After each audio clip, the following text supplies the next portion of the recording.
Peace, y'all. What's shaking with it, man? You already know what time it is. This is your boy, Hood and all that, and you are now tuned into a brand new episode of Tales from the Hood. You know what I'm talking about?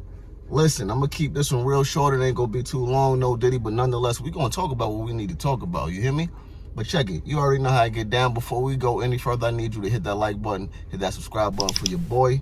Run me up, show me some love, and I definitely appreciate you, all right? So with that being said, we're going to get right into this shit. All right, so check it. Before I left the house this morning, I came across something on my timeline on Instagram about my guy Chingy. So it just kind of made me want to touch on the topic that I'm about to discuss, which is how me and his relationship came about. Pause. Now, I knew Chingy for a while. We got cool a long time ago during the time that I was working on the Tales from the Hood album. Right now, I have to credit Styles and Kiss for making the connection, right? I have to get him that. So salute to them for that, because Chingy a good nigga. And, you know, we've been cool ever since, you know, we recorded that track. But how that whole track came about is we were sitting down in the studio, the D-Block joint, one day when we was, you know, brainstorming and trying to prepare my album and think of different artists that I should feature on it. The guys was asking me what artists did I want to put on the project, you know what I mean? Because this was my whole outlook, right? The way I view myself, I'm like, you know what? These three guys are like hardcore street artists, and that's a given. You feel what I'm saying? So for me to obtain love from the streets and to secure a solid hood fan base, that wasn't gonna be nothing. That was gonna come with the territory. You feel what I'm saying? So my whole thing was to attempt to break through a barrier that we wasn't in per se yet. You feel what I'm saying? Being the younger dude in the group, I'm like, look, I'm out to try to connect with not only the younger generation, but the females and all that type of stuff. I'm trying to make some club music, trying to make some music for the girls and for the, you know, the younger guys and all that. So I'm like, you know what? That's what I'm gonna do. So when they asked me who I want on the album, one of the artists that I named was Chingy.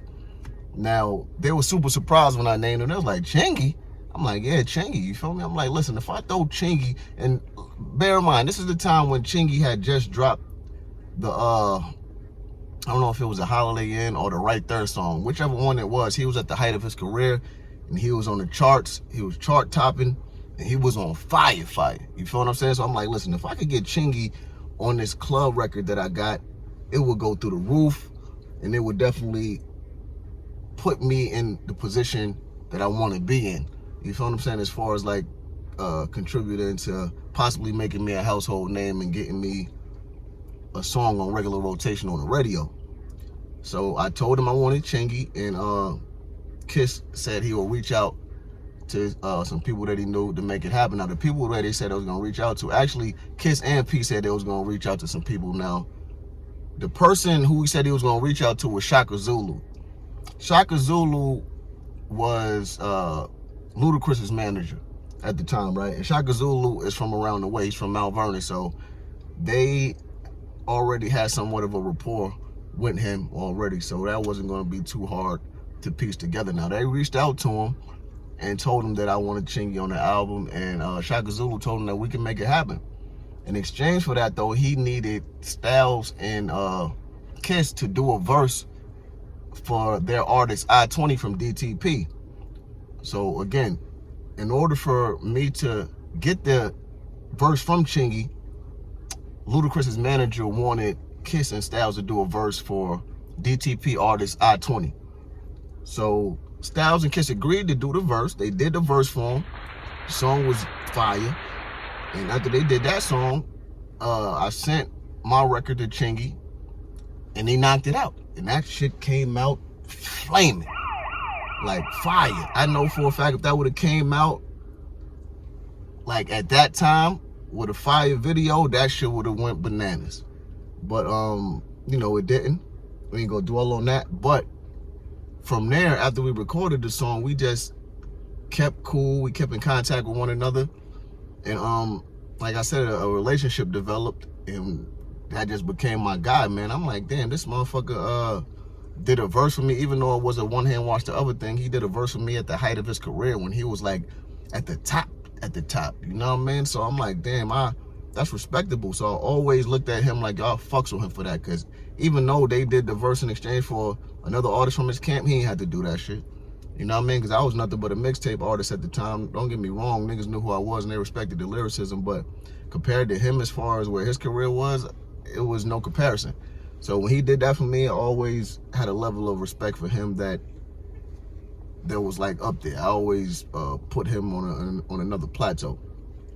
So anyway, years passed by, whatever happened with me and these guys, and me and Chingy was still cool. And I was doing a project one time, and I'm like, I want to get my dude Chingy on another song, a song of a project that I'm putting out myself though. It was another party record, of course. So I reached out to him. I asked him, did he feel comfortable doing it and could he do it for me? And he did it with no problem. I didn't even have to ask twice. I asked him one time, he did it, and next thing I know, he sent the verse back like 24 hours later, no longer than 48 hours later. And the record was fired once again. And I'm just like, yo, this dude will always have my respect. You feel me? And I don't care what nobody say about him. Y'all could be like, yo, Chingy this, Chingy that. Y'all niggas, a lot of y'all niggas wasn't even alive when Chingy was on top of his game, when he was goddamn selling millions of records and shit like that. So I pay that shit no mind. But yeah, like I said, man, I have to salute SP and Kiss for, doing what they had to do to make sure that feature was locked down for me. So salute to them, salute to Chingy. And make sure you like this video, subscribe, drop a comment in the comment section. Let me know what you think about this story. And I got a new record dropping with RJ Payne next week called Hood Tendencies. It's about to be crazy. I'm about to go in. I'm warming up. I'm just getting started. So get ready, man. It's lit.